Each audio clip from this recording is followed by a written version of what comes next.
Hello मेरे प्यारे दोस्तों, कैसे हैं आप सभी। मैं आप सभी का स्वागत करती हूं अपने चैनल एसपी झा पे। और आज हम लोग करने वाले हैं 10.2 का पार्ट 2, जिसमें कि हम लोग 5 नंबर क्वेश्चन से समझेंगे। तो चलिए 5 नंबर क्वेश्चन हम लोग पढ़ते हैं और अच्छे तरीके से समझने का प्रयास करते हैं। तो 5 नंबर में क्वेश्चन कह रहा है कि एक व्यक्ति की मासिक आय 7,000 रुपया है तथा वह 1,400 रुपया प्रति माह बचाता है, तो वह अपनी आय का कितना प्रतिशत खर्च करता है। इसमें वो मतलब निकालने के लिए बोल रहा है कितना प्रतिशत वो खर्च पे करता है अपने आय का। तो इसका आय कितना दिया हुआ है, 7,000 रुपया। सबसे पहले जो दिया हुआ है सबसे पहले हम उसे लिख लेते हैं। चलिए इसका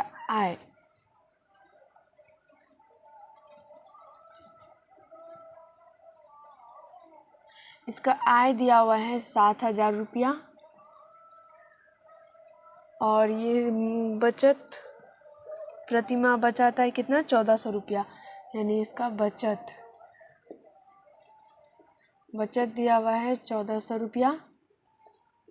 तो कह रहा है खर्च निकालने के लिए तो सबसे पहले हम कितना रुपया खर्च करता है वो निकाल लेते हैं और उसको प्रतिशत में हम लोग बदल सकते हैं। तो सबसे पहले कितना रुपया खर्च करता है उसे निकालते हैं। तो इसका आय जो है 7,000 रुपया, उसमें से बचत इतना 1,400 रुपया करता है। तो आय में से अगर हम लोग बचत घटा देंगे तो खर्च निकल के आ जाएगा। चलिए 7,000 रुपया माइनस 1,400 और इसे कोष्ट करके रुपया, यहाँ से ये घट के क्या निकल के आ जाएगा, 6 और यहाँ पे 5।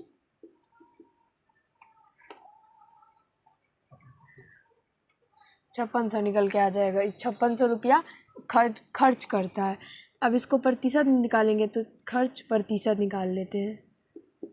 खर्च प्रतिशत बराबर क्या हो जाएगा, खर्च गुना 100 और बटे जो इसका आय है 7,000 रुपया, वो हो जाएगा 7,000 रुपया।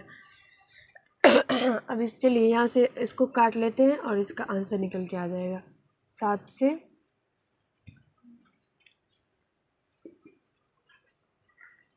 यहाँ से 80% ये खर्च करता है, अपनी आय का 80% खर्च करता है। अब चलिए 6 नंबर क्वेश्चन को पढ़ते हैं। तो 6 नंबर क्वेश्चन कह रहा है कि एक आदमी अपनी आय का चौथाई भाग भोजन पर, 15% शिक्षा पर, 22% किराया पर खर्च करता है। यदि वह 266 रुपया बचाता है तो उसकी आय ज्ञात कीजिए। चलिए इसकी आय ज्ञात करते हैं।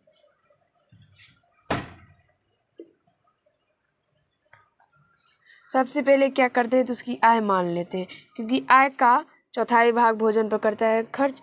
आय का ही 15% शिक्षा पर और 22% किराए पर वो खर्च करता है। तो आय अगर पता रहेगा तब ना हम लोग निकालेंगे। तो आय तो मालूम नहीं है, तो इसलिए हम क्या करेंगे, तो आय को x मान लेते हैं।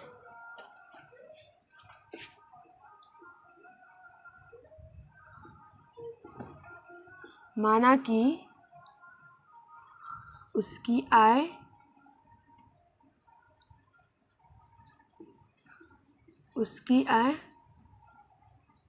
x रुपया है। माना कि उसकी आय x रुपया है। अब वो कह रहा है कि आय का चौथाई भाग भोजन पर, तो भोजन पर खर्च। अब हम लोग निकालेंगे भोजन पर खर्च।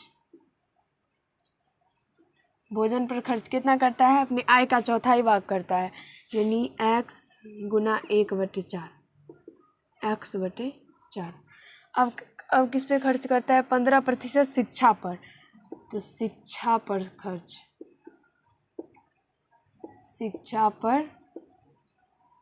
खर्च कितना करता है, 15%, अपनी आय का x गुना 15%, यानी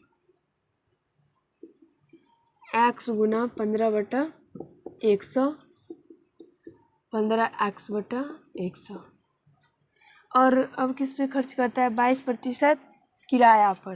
तो किराया पर खर्च,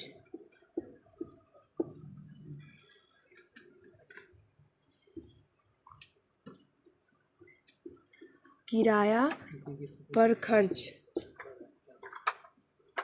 पर खर्च कितना करता है, 22%।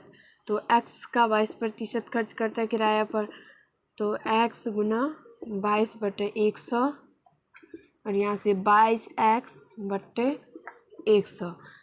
अब कह रहा है कि यदि वह 266 रुपया बचाता है, तो चलिए सबसे पहले इसका कुल खर्च हम लोग निकाल लेते हैं।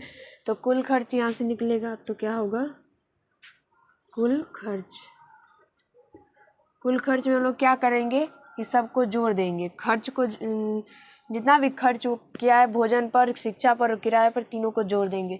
तो ये कितना निकल के आएगा, x/4 plus 15x/100 plus 22x/100।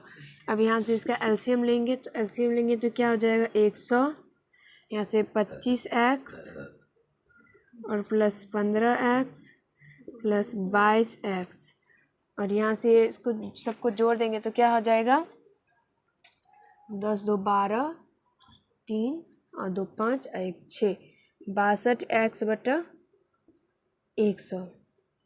62x/100 इसका कुल खर्च निकल के आ जाएगा। अब इसमें क्या कह रहा है कि यदि वह 266 रुपया बचाता है, ये कुल खर्च निकल के आया है और इसका आय इतना रुपया है, तो ये खर्च है। तो ये कह रहा है इसमें कि कितना रुपया वो बचाता है। तो जो बचा, सब पहले इसका बचत निकालेंगे, उसके बाद बचत जो इसमें दिया हुआ है जो हम लोगों का निकलेगा, उन दोनों को बराबर करेंगे, वहाँ से x का मान निकाल लेंगे। तो चलिए अब यहाँ से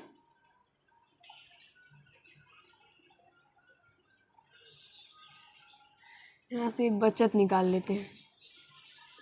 इतना रुपया आय इसका x रुपया है और इसमें से इतना 62x/100 वो खर्च कर देता है। 62x/100 जब खर्च कर देता है तो इसमें से जब घटा लेंगे तो बचत निकल के आ जाएगा। अब यहाँ से देखिए दोस्तों, तो 100 इसका एलसीएम हो जाएगा, यहाँ से 100x माइनस 62x हो जाएगा और यहाँ से अब क्या होगा, तो इसको घटा देंगे। तो घटाने पे ये क्या हो जाएगा, घटाने पे 8 और यहाँ से 9 और 3 38x/100। यहाँ से ये हो जाएगा। अब बचत इसका कितना निकल के आ गया, 38x/100 और इस क्वेश्चन में कह रहा है कि 266 रुपया वो बचाता है। तो प्रश्न से, अब यहाँ से लिखेंगे प्रश्न से,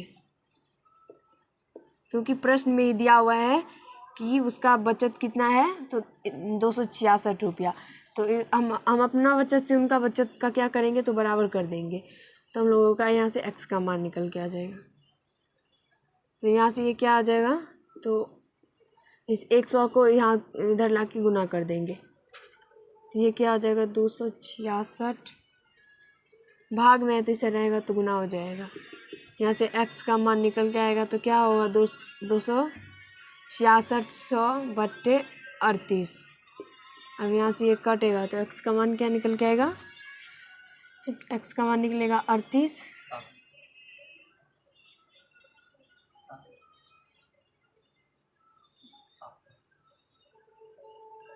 यहाँ से ये 38 को 7 से गुना कीजिएगा तो 266 आएगा और 2 जीरो है तो 2 जीरो हो जाएगा। तो x का मान 700 निकल के आ गया। तो अब यहाँ से लिखेंगे, अतः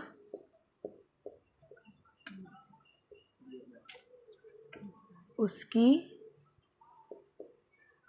आय बराबर 700 रुपया। आय कितना निकल के आ गया, 700 रुपया। अगर आप लोग अब 700 रुपया का चौथाई भाग भोजन पर जैसे खर्च करता है, जहाँ x का मान है वहाँ 700 रख के निकालिएगा तो आप लोगों का सब सही निकल के आ जाएगा। आशा करती हूँ दोस्तों कि आप लोगों को 6 नंबर क्वेश्चन बहुत ही अच्छे तरीके से समझ में आ गया होगा। आप लोग जल्दी से इसे नोट कर लीजिए, इससे आगे अभी हम लोग करेंगे।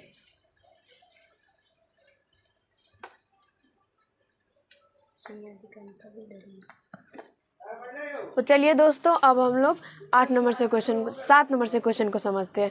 तो चलिए 7 नंबर क्वेश्चन आप लोग पढ़ेंगे और हम भी पढ़ के आप लोगों को बताते हैं। 7 नंबर में क्वेश्चन कह रहा है कि एक शहर की जनसंख्या प्रतिवर्ष 5% बढ़ जाती है। यदि उसकी वर्तमान जनसंख्या 5,14,700 है तो अगले वर्ष इसकी जनसंख्या क्या होगी। तो चलिए, अगले वर्ष इसकी जनसंख्या क्या होगी, तो अगले वर्ष जनसंख्या हम लोग निकाल लेते हैं। अगले वर्ष शहर की जनसंख्या, चलिए अगले वर्ष शहर की जनसंख्या, यहाँ हम लोग लिख लेते हैं अगले वर्ष शहर की जनसंख्या। तो सबसे पहले आप लोग दोस्तों देखेंगे तो देखिए मैं आप लोगों को थोड़ा समझा देती हूँ।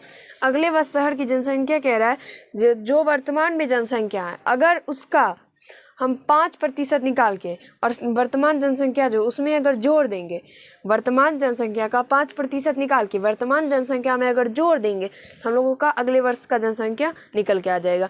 क्योंकि दोस्तों यहाँ पे अगर देख लीजिए, मान लीजिए आपके घर में 7 सदस्य हैं, ठीक है, 7 सदस्य हैं, मान लीजिए आपके घर में 7 सदस्य हैं और अगले दिन मान लीजिए कोई मेहमान आएगा तो 3 क्या होगा तो बढ़ जाएगा, 3 और बढ़ जाएगा, अगले दिन 3 बढ़ जाएगा, तो अगले दिन 3 बढ़ेगा, यानी कि इसमें 7 में जो है 7 में वो जो 3 जोड़ देंगे तो पता चल जाएगा कि अगले वर्ष क्या होगा, सॉरी अगले दिन क्या कितना जनसंख्या आपके घर में हो जाएगा। पता चल जाएगा आप लोगों को कि अगले वर्ष अगले दिन हमारे घर में कितने सदस्य हो जाएंगे, पता चलेगा। लेकिन यहाँ पे क्या दिया हुआ है कि प्रतिशत दिया हुआ है, तो प्रतिशत को तो हम देखिए दोस्तों, मैंने आप लोगों को बताया था कि जो राशि जो समान राशि होता है उसके साथ ही उसको हम जोड़ते हैं। यहाँ पे प्रतिशत दिया हुआ है तो प्रतिशत के साथ कभी हम लोग संख्या को नहीं जोड़ेंगे, या मतलब भिन्न को नहीं जोड़ेंगे। संख्या मतलब वही भिन्न हुआ, या तो संख्या भी आप लोग बोल सकते हैं। प्रतिशत के साथ हम लोग संख्या को नहीं जोड़ेंगे और संख्या के साथ प्रतिशत को नहीं जोड़ेंगे। सबसे पहले या तो प्रतिशत को संख्या में कन्वर्ट करेंगे या तो संख्या को प्रतिशत में कन्वर्ट करेंगे, उसके बाद हम लोग जोड़ेंगे। सबसे पहले नहीं जोड़ेंगे। यहाँ पे देखिए 7 सदस्य है, ये भी संख्या में, ये भी संख्या में, तो ये संख्या ही निकल के आ गया। अगर मान लीजिए यहाँ पे 7 सदस्य आप लोगों के घर में है और 3% का कल और बढ़ जाएंगे, 3%, तो तब तो इसको नहीं, तब तो इस 3% को नहीं जोड़ेंगे, क्योंकि हम लोग को पता नहीं है कि 3% जो यहाँ पे है वो कितना संख्या में कितना है, पता तो है नहीं। तो इसलिए हम सबसे पहले क्या करेंगे, देखिए यहाँ पे मैं आप लोगों को समझा देती हूँ। मान लीजिए आपके घर में 7 सदस्य, 3% अगले दिन बढ़ जाएंगे, तो 3% बढ़ जाएंगे, तो सबसे पहले हम इसको संख्या हम निकालेंगे, तो 7 का 3% निकालेंगे, 7 का 3% निकालेंगे तब ना ये संख्या में कन्वर्ट हो जाएगा 3%। तो अब 7 का 3% निकालेंगे तो गुना 3/100, यानी कितना हो जाएगा 21/100। ये संख्या में निकल के आएगा, यानी कल जो है 21/100 आदमी बढ़ जाएंगे। ठीक है दोस्तों, तो अब 21/100, तो अब हम क्या करेंगे, तो अगले दिन जो बढ़ेगा तो वो हमको क्या कह रहा है कि अगले दिन कुल कितने सदस्य हो जाएंगे वो कह रहा है। तो हम अब क्या करेंगे, तो 7 में इस 21/100 को जोड़ेंगे, उसके बाद हम लोगों को पता चलेगा कि अगले दिन कितना बढ़ेगा। आशा करती हूँ दोस्तों कि आप लोगों को ये बहुत अच्छे तरीके से समझ में आ गया होगा। तो सबसे पहले हम जनसंख्या निकालने के लिए यहाँ पे क्या करेंगे दोस्तों, जनसंख्या यहाँ पे क्या करेंगे, तो जो वर्तमान जनसंख्या है सबसे पहले उसका 5% निकालेंगे।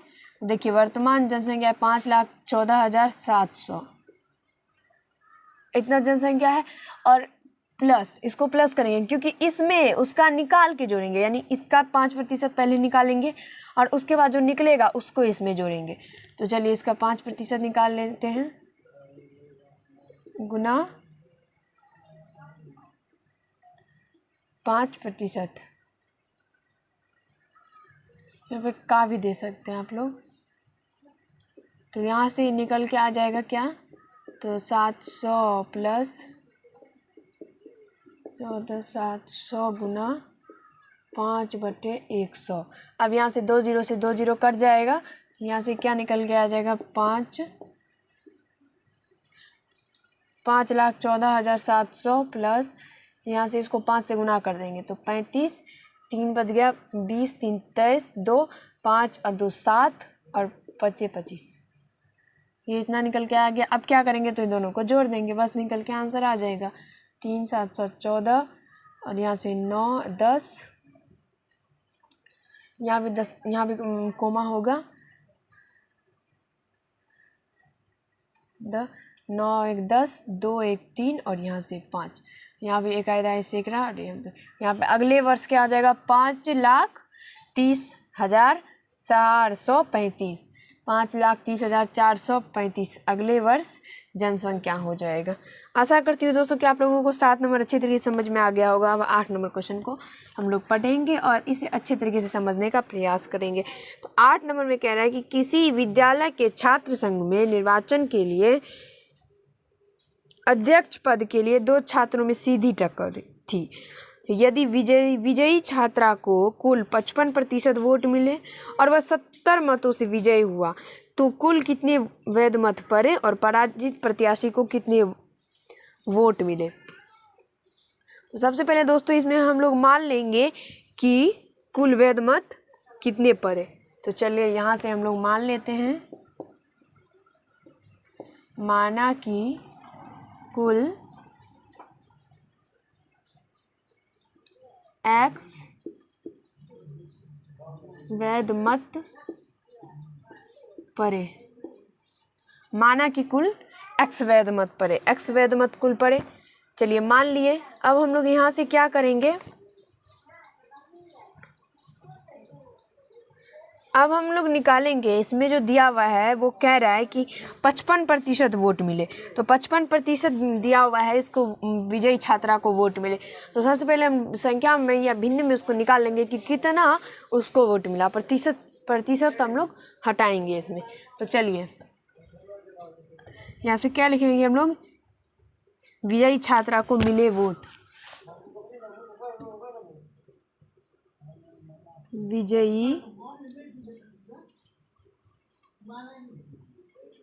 विजयी छात्रा को मिले वोट। तो विजयी छात्रा को मिले वोट, ये भी आप लोग ने आंसर दिया। तो विजयी छात्रा को मिले वैध मत, तो ये वोट ही रहने दीजिए, कोई बात नहीं। तो विजयी छात्रा कितना कहता है 55%, कुल वैध मत का 55% निकला है, यानी x का 55%। तो यहाँ से x गुना 55/100, तो यहाँ से ये इसको काटेंगे तो ये क्या आ जाएगा, नीचे में 20 ऊपर में 11। इसको रहने दीजिए, काटिए मत, नहीं काटते तभी ज़्यादा आसानी होता है, नीचे में 100 रहता है। तो 55/100 और यहाँ से आप 55x/100 ये निकल के आ गया। अब इस देखिए आप लोग, तो विजय छात्रा को कह रहा है कि विजय छात्रा को हम लोग कितना वोट निकाले 55x/100। और आप लोगों को ये पता होगा कि कुल जो प्रतिशत होता है वो कितना होता है 100। जब विजयी छात्रा को 55% मिला, इसका मतलब जो पराजित प्रत्याशी होंगे उसको कितना मिला होगा, उसको 45% मिला होगा। तो चलिए अब यहाँ से हम लोग निकाल लेते हैं।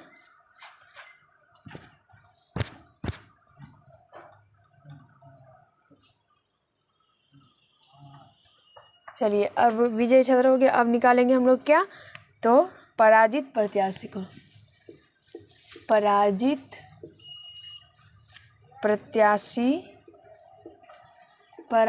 प्रत्याशी को मिले मत कितना मिला 45%। इसका भी तो क्या निकाल लेंगे हम लोग, इसको भी हम लोग भिन्न में कन्वर्ट कर लेते हैं। तो 45x/100।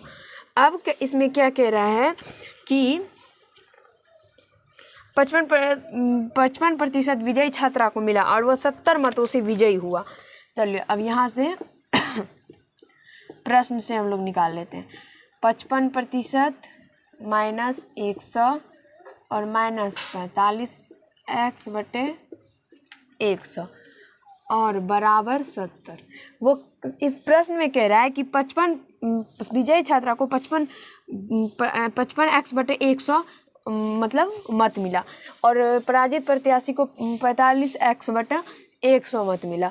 तो और ये 55% एक्स बटे 100 विजयी छात्रा जो है वो 70% से विजयी हुआ, मतलब पराजित प्रत्याशी से वो 70% उसका अधिक है, तब ना वो 70% से मतलब विजयी हुआ। तो इसलिए 55x बटे 100 मतलब विजयी छात्रा का जो मत है उसमें से अगर हम पराजित प्रत्याशी का जो मत है उसको घटा लेंगे तो 70 निकल के आ जाएगा। अब यहाँ से देखिए इसका एलसीएम 100, यहाँ से 55x माइनस 45x बराबर 70, तो यहाँ से 10x बटे 100 बराबर 70, और यहाँ से डायरेक्ट x बराबर हम लोग निकाल लेते हैं। तो x बराबर क्या हो जाएगा 70 गुना 100 बटे 10, यहाँ से 10 7 70, और यहाँ से x बराबर 700, x बराबर 700 निकल के आ जाएगा। यानी कुल वेद मत कितना पड़ा कुल वेद मत 700 पड़ा। अतः कुल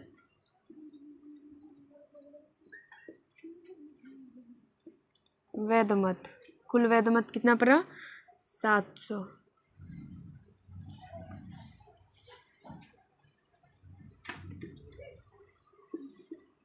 सत्तर गुना 100 बटे 10, यहाँ से ये कटा 7, और यहाँ से इसका आंसर निकल के आ गया 700। ये 700 कुल वेद मत पड़ा। अब और क्या कह रहा है इसमें कि पराजित प्रत्याशी को कितना वोट मिला, तो अब यहाँ से लिखेंगे तथा पराजित प्रत्याशी को मिले मत। पराजित प्रत्याशी को कितना मत मिला, पराजित प्रत्याशी का कितना है 45x बटा 100, तो 45 और गुना 700 और बटा 100, तो मतलब 700 और बटा 100, तो यहाँ से क्या निकल के आ गया, यहाँ पे देखिए 45 गुना 100 मतलब 700 बटा 100, यहाँ से 2 0 चला जाएगा, तो 45 को 7 से गुना कर लेंगे तो 315, इसका आंसर निकल के आ जाएगा। पराजित प्रत्याशी को 315 वोट मिला। चलिए दोस्तों, अब हम लोग क्वेश्चन नंबर 9 को समझते हैं, और आशा है आप लोगों को क्वेश्चन नंबर 7 और 8 बहुत अच्छे तरीके से समझ में आ गया होगा। अब क्वेश्चन नंबर 9 को पढ़ते हैं। एक कुर्सी और एक टेबल दोनों की कुल कीमत 2800 रुपया है। यदि कुर्सी की कीमत टेबल की कीमत से 40% कम है तो कुर्सी की कीमत ज्ञात कीजिए। कह रहा है कि टेबल की कीमत से 40% कुर्सी की कीमत कम है। सबसे पहले हम इसमें क्या करेंगे, तो टेबल की कीमत मान लेंगे। चलिए, क्वेश्चन नंबर कितना है 9 है। माना कि टेबल की कीमत x रुपया है। टेबल की कीमत x रुपया हम लोग मान लिए, और इसमें क्या कह रहा है कि दोनों की कीमत 2800 रुपया, कुर्सी की कीमत टेबल की कीमत से 40% कम है। तो चलिए इसमें यहाँ से कुर्सी की कीमत हम लोग निकाल लेते हैं। कुर्सी की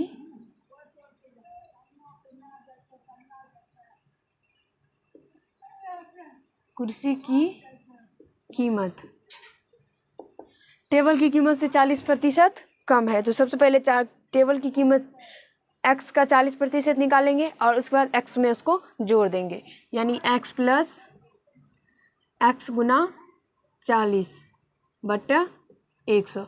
यहाँ 0 0 कट गया, और यहाँ से 2 दूनी 4 2 पंचे 10, यानी x प्लस 2x बटे 5, और यहाँ से एलसीएम लेंगे तो 5x सॉरी यहाँ पे कम है, अधिक नहीं है, कम है, तो यानी इसको घटाएंगे। टेबल की कीमत से कम है यानी x में से उसको घटाएंगे, तो यहाँ पे माइनस 2x, और यहाँ से 3x और बटा 5, और यहाँ पे 3x बटा 5 टेबल कुर्सी की कीमत निकल के आ गया। अब इसमें क्या कह रहा है कि दोनों की कुल कीमत 2800 रुपया है। कह रहा है दोनों की कुल कीमत 2800 रुपया। चलिए प्रश्न से x प्लस 3x बटे 5 बराबर, यहाँ से कितना निकल के आएगा 2800 रुपया, क्योंकि टेबल की कीमत कितना है x रुपया और कुर्सी की कीमत कितना है, तो 3x/5, और ये दोनों की कीमत कुल मिला के प्रश्न में 2800 रुपया दिया हुआ है। अब यहाँ से क्या करेंगे, तो इसका एलसीएम लेंगे, तो यहाँ से 5x + 3x = 2800, और यहाँ से ये क्या निकल के आएगा, 8x/5 = 2800, और यहाँ से x का मान क्या निकल के आएगा, 2800 × 5/8, और x बराबर कितना हो जाएगा, x बराबर यहाँ से 4 दूनी 8, 4 7 28, फिर यहाँ से 2 से ये कटेगा तो क्या हो जाएगा, 2 से जब इसको काटेंगे तो 2 × 6 = 5 0, यानी 350। 350 को जब 5 से गुना कीजिएगा तो क्या होगा, 25 2 15 17, यानी 750 निकल के आएगा टेबल की कीमत। 1750 टेबल की कीमत निकल के आ जाएगा 1750। लेकिन इसमें प्रश्न में हम लोग को कह रहा है कि कुर्सी की कीमत निकालने के लिए, तो चलिए कुर्सी की कीमत यहाँ से क्या निकल के आएगा, कुर्सी की कीमत कितना है, 3x और बटे 5, तो 3 गुना x का मान कितना निकला है, 1750, और बटे क्या है 5, तो यहाँ से ये कटेगा तो क्या होगा, 5 × 15 = 25 0, और जब इसको गुना कीजिएगा तो ये क्या हो जाएगा, 5 × 15 3 × 9 1 10, यानी 1050 रुपया निकल के आ जाएगा कुर्सी की कीमत। कुर्सी की कीमत कितना निकल के आएगा, 1050 रुपया। तो आशा करती हूँ दोस्तों कि आप लोगों को 9 नंबर तक बहुत ही अच्छे तरीके से समझ में आ गया होगा और कहीं से कोई दिक्कत या समस्या नहीं हुआ होगा। तो आज के पार्ट में हम लोग इतना ही करेंगे, और आप लोगों का 10.2 चैप्टर भी ख़त्म हो चुका है, और अगले पार्ट पार्ट 1 में मैंने अगले दिन हम लोग क्या करेंगे, 10.3 को समझेंगे। धन्यवाद दोस्त, आज के पार्ट में हम लोग इतना ही करेंगे।